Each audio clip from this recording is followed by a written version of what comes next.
जय हिंद साथियों, आप सही का द बिग ट्रेडर पे स्वागत है। आज की वीडियो में हम बात करने वाले हैं सीआरपीएफ हेड कांस्टेबल मिनिस्टर और एसआई स्टेनो के बारे में कि उसकी जॉब प्रोफाइल कैसी होती है, क्या काम करना पड़ता है, कैसे प्रमोशन होता है, सैलरी का स्ट्रक्चर क्या है, उसके बाद क्या फैसिलिटी मिलती है आपको और आपके लिए जॉब सुटेबल है कि नहीं है। क्योंकि बहुत से बच्चों का सवाल ये होता है ना, क्योंकि बहुत से घर वाले होते हैं या बहुत से लोग फौज में जाना नहीं चाहते।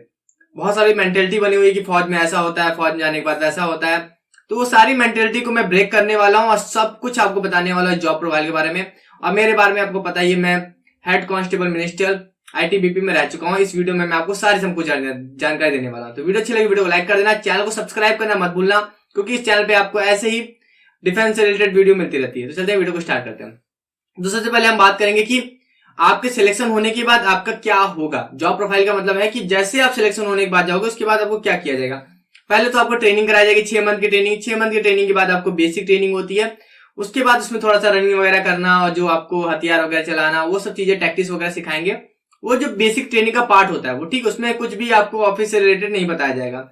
उसके बाद जो आपका होता क्या है, उसके बाद आपको पोस्टिंग होती है। कोई बटालियन मिलेगी, किसी को सेक्टर हेडक्वार्टर मिलेगा, किसी को फ्रंटियर मिलेगा। इस तरह की पोस्टिंग करी जाती है। जैसे आप बटालियन में जाओगे उसके बाद आपका काम वहीं से स्टार्ट होगा, जॉब प्रोफाइल आपकी वहां से स्टार्ट होगी। ठीक है। तो जो भी माँ बाप अपने बच्चों को फौज में नहीं भेजना चाहते, जो भी सोचते हैं कि फौज में जाने के बाद ऐसा होगा, तो वो ये मेंटालिटी हटा ले कि ये जॉब एक तरह से आपकी सिविल की भी जॉब है और आपकी फौज की भी जॉब है। मतलब ये दोनों तरह का एक तरह से मिक्सचर है। आप केवल फौजी नहीं रह जाते, उसके साथ आप कुछ काम ऐसे करते हो जिसमें आपको फील होता है कि आप सिविलियन भी हो। तो ये बता दूं कि आप फौज में जाओ, देश की सेवा करो, इससे कोई भी दिक्कत नहीं है, कोई भी खतरा नहीं है इस जॉब में। सबसे पहले हम बात करेंगे कि आपको काम क्या करना पड़ता है, वर्क क्या होता है। टोटली वर्क जो होता है पेन और पेपर वाला। पेन और पेपर का वर्क का मतलब है कि आपको लिखना पढ़ना है। वहां पर जो भी आपके भाई हैं, भाई मतलब कि जो आपके जीडी वाले भाई हैं, किसी और कैडर के भाई हैं, तो उनका जो वर्क है, जैसे वो छुट्टी जाते हैं, उनका प्रमोशन होता है, उनका कुछ और होता है, सारे जो उनके रिलेटेड काम है पेपर वर्क, वो आपको काम करने हैं। कुछ आपके बटालियन में कुछ चीजें होती हैं, वो जो भी समझ रहे हो ना कि जो भी ऑफिस का काम है, पेपर वर्क है, वही है। और हेड कांस्टेबल मिनिस्टर का बता दूं तो ये बाबू कहलाते हैं, क्लर्क होते हैं। और एसआई स्टेनो का काम थोड़ा सा डिफरेंट हो जाता है। एसआई स्टेनो के बारे में मैं बता दूं तो ये हो जाते हैं पीए बनते हैं, पर्सनल असिस्टेंट। जैसे आपके कमांडेंट हो गए, ठीक है, डीआईजी हो गए, आईजी हो गए, डीजी हो गए, तो ये उनके पर्सनल असिस्टेंट के तौर पे काम करते हैं। जैसे कि आप काम करोगे किसी और कैडर के लिए, ये काम करते हैं ऑफिसरों के, उनके पर्सनल असिस्टेंट होते हैं। उनके उनके उनसे रिलेटेड जो भी काम होता है, थोड़ा सा करस्पॉन्डेंस होता है। करस्पॉन्डेंस मतलब कि पत्र व्यवहार, पत्र भेजा जा रहा है, लेटर भेजा जा रहा है, तो ये काम एसआई स्टेनो का होता है। ठीक है। और हेड कांस्टेबल मिनिस्टर क्या है, तो मेन ऑफिस में काम करते हैं। और ये जान लो कि आपके ऊपर बहुत ज्यादा प्रेशर ऐसा नहीं है कि सारा लोड आपके ऊपर दे दिया जाता है।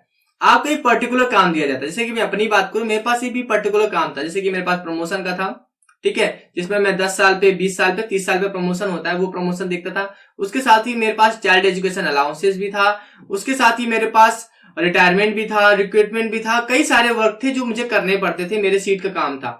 इसी तरह आपको भी डिवाइड कर दिया जाएगा। हो सकता है कि शुरू में जाने पे आपको कुछ और फैसिलिटी, कुछ और काम मिले, तो इस तरह के काम आपको डिवाइड करे जाएंगे। सैलरी का स्ट्रक्चर आपको पता ही है कि बेसिक सैलरी जो आपको, मैंने वीडियो भी बना रखी है, आप देख लेना वहां पर, कि सैलरी जो है वो सैलरी काफी अच्छी खासी सैलरी बनती है। अब तो 38% डीए होने के बाद सैलरी आपकी अराउंड 45 प्लस बनने वाली है। तो 45 प्लस सैलरी का बहुत अच्छा फायदा है। इतनी सैलरी मुझे नहीं लगता सिविल में आपको कहीं मिलने वाली है। ऊपर से फैसिलिटी भी आपको मिलने वाली है। और मैं इसके बाद पोस्टिंग की बात कर लेता हूं। पोस्टिंग आपकी कहां कहां हो सकती है। देखिए, पोस्टिंग जहां पर भी सीआरपीएफ की बटालियन होगी, सेक्टर हेडक्वार्टर होगा, फ्रंटियर होगा, हेडक्वार्टर होगा, वहीं पर आपकी पोस्टिंग होगी। उसके अलावा आपकी कहीं पोस्टिंग नहीं होगी। एक पोस्टिंग को आपको 3 साल काटना पड़ता है। जहां पर भी आपकी पोस्टिंग होगी वहां पर आपको 3 साल रहना पड़ेगा। 3 साल रहने के बाद आप दूसरी जगह पोस्टिंग रह सकते हो। देखिए, यहां पर चॉइस बोलते हैं ना कि होम पोस्टिंग कैसे मिलेगी। तो होम पोस्टिंग मिलने के लिए आपको क्या होता है कि उसके पहले आपको कुछ ऐसे एरिया काटने पड़ते हैं, तभी आप चॉइस दे पाओगे। जैसे कि आपको मैंने इसमें बताया भी है पहले कि इसमें एरिया डिवाइड होते हैं। जैसे कि एक्सट्रीमली हार्ड एरिया हो गया, नक्सलाइट एरिया हो गया, सॉफ्ट एरिया हो गया, हार्ड एरिया। तो अगर आपको अपनी होम चॉइस चाहिए, चॉइस देना है, तो उससे पहले आपको ईएचए काटना रहना, कम से कम जो एक्सट्रीमली हार्ड एरिया है उसको काटना जरूरी है।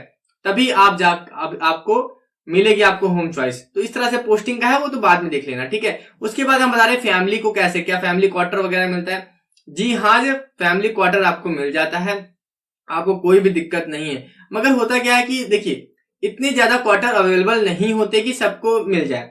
जैसे कि अगर आप मैरिड हो तो मैरिड तो आसानी से मिल जाएगा, मगर अनमैरिड हो तो आपको बैरक में रहना पड़ेगा। जो वहां पर बनाए गए कमरे होते हैं, ऐसा नहीं बहुत खराब फैसिलिटी नहीं है, बहुत खाने पीने का हर चीज उत्तम व्यवस्था रहती है, ठीक है। अब मैं बात कर लूं रिस्क की, रिस्क तो बिल्कुल भी नहीं है जॉब में, कोई भी रिस्क नहीं है, एक खरोच तक का भी कोई रिस्क नहीं है। आप अपनी फैमिली मेंबर से, अपने माँ बाप जिनसे भी आप बात करते हो, जिनको भी आप कन्विंस करना चाहते हो, उनसे कह दो कि मेरी वीडियो दिखा देना, एक भी खरोच की कोई भी वो नहीं है, ठीक है, एक भी खरोच नहीं आती है। आपको जो भी रहना है फौज की तरह ही रहना है, मगर आपको काम करना है ऑफिस का। उसके बाद में बात करूं वर्दी की। वर्दी आपको देखिए 2-3 तरह की वर्दी होती है। पहले तो एक खाकी वर्दी होती है, जिसमें आपकी एक आपको इस साइड पे दिख रही होगी, ठीक है, 2 वर्दी जो साइड दिख रही है ये होती है, और एक साइड पे कॉम्बैट वर्दी होती है। सीआरपीएफ की वर्दी कुछ अलग तरीके से, जैसे आपको स्क्रीन पे दिख रहा है वैसी वर्दी होती है सीआरपीएफ की, बाकी अलग अलग फौज के हिसाब से होती है। पहले ऐसा नहीं होता था, पहले केवल ये खाकी वाली वर्दियां होती थी, मगर अब कॉम्बैट वर्दियां भी आपको देने लगे हैं, तो कॉम्बैट वर्दी पहननी पड़ती है। आपको पूरे वीक वर्दी नहीं पहननी है, सबसे अच्छी बात यह है कि पूरे वीक आपको वर्दी नहीं पहननी है। स्टार्टिंग वीक की स्टार्टिंग यानी मंडे को आपको वर्दी पहननी पड़ती है, और उसके साथ आपको फ्राइडे को वर्दी पहननी पड़ती है। हेडक्वार्टर में सैटरडे संडे ऑफ भी रहता है। तो जॉब प्रोफाइल की बात करूं तो जॉब बहुत अच्छी है। प्रमोशन की बात कर लूं तो पहला प्रमोशन आने में टाइम लग जाता है, क्योंकि इसमें क्या है, डिपार्टमेंटल प्रमोशन नहीं है, डिपार्टमेंटल एग्जाम आप नहीं दे सकते। सबसे खराब चीज इसकी यही है कि इसमें डिपार्टमेंटल आप एग्जाम नहीं दे सकते, यानी कि आपको जो प्रमोशन होगा वो एक बेसिक प्रमोशन है, जो हर एक मतलब एक टाइम के बाद आपको, जैसे अगर आपकी ऊपर सीट खाली होगी, जैसे आप हेड कांस्टेबल मिनिस्टर भर्ती हो गया, तो उसके बाद क्या होगा, आपका पहला प्रमोशन एएसआई का आएगा, ठीक है, एएसआई मिनिस्टर का। तो आप एएसआई मिनिस्टर बनने में करीब 8 साल या फिर आपको 10 साल लग जाते हैं। उसके बाद आपका एसआई होगा, फिर इंस्पेक्टर होगा, उसके बाद आपको एसी ऑफिस बनते हो, ठीक है आप। तो बहुत अच्छा प्रमोशन मिलता है और बहुत अच्छा काम भी है। एसआई स्टेनो का प्रमोशन थोड़ा जल्दी हो जाता है, क्योंकि वहां पर क्या होता है कि वहां पर उतनी ज्यादा वैकेंसी होती नहीं है, उतने ज्यादा लोग होते नहीं, वैकेंसी वैसे ही कम आती है, तो वहां प्रमोशन थोड़ा जल्दी हो जाता है। एएसआई से मतलब अगर आप एएसआई भर्ती होंगे तो 3 से 4 साल में आप एसआई बन जाते हो, 4 से 5 साल में, ठीक है। तो एसआई स्टेनो जाना बहुत ही बेटर है, वहां अच्छा है, फैमिली वगैरह सब कुछ है। लीव आपको मिलती है 75 डेज। 75 डेज में आपको 15 दिन सीएल मिलती है, कैजुअल लीव मिलती है, बाकी जो आपको 60 दिन होती है वो ईएल मिलती है। ईएल का मतलब होता है अर्न लीव, यानी कि वो कमाया गया, आपने अर्जित किया है। जैसे कि होता क्या है, इसमें 5 दिन काम करने पे आपको 1 दिन लीव मिलती है, वो इस तरह का क्राइटेरिया है, मैं आपको अलग तरीके से बता दूंगा। तो लीव भी काफी अच्छी खासी मिलती है। उसके साथ अलाउंसेस भी मिलते हैं आपको, अलाउंसेस भी, जैसे रिस्क अलाउंसेस हो गया, अगर आप रिस्क एरिया में हो, अगर आप किसी हार्ड एरिया में हो तो वहां हार्ड एरिया के हिसाब से अलाउंसेस मिलेंगे, एसडीए मिलेगा, टीएलए मिलेगा, हर तरह की फैसिलिटी आपको मिलती रहेगी।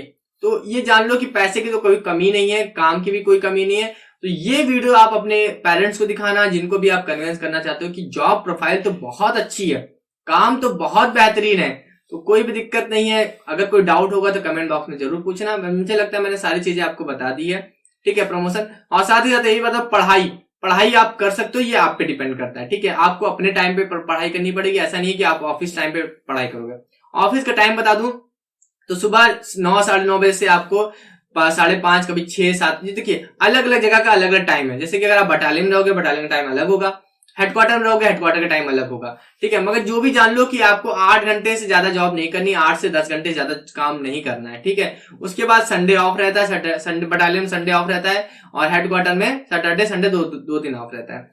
तो इस तरह से आपको काम करना है, काम लाजवाब है, आप करो बिल्कुल, पढ़ाई भी कर सकते हो, साथ में रह के अपने सपने भी पूरे कर सकते हो। तो जॉब बहुत अच्छी है, लग जाओ इसमें, पढ़ाई में लग जाओ, ठीक है।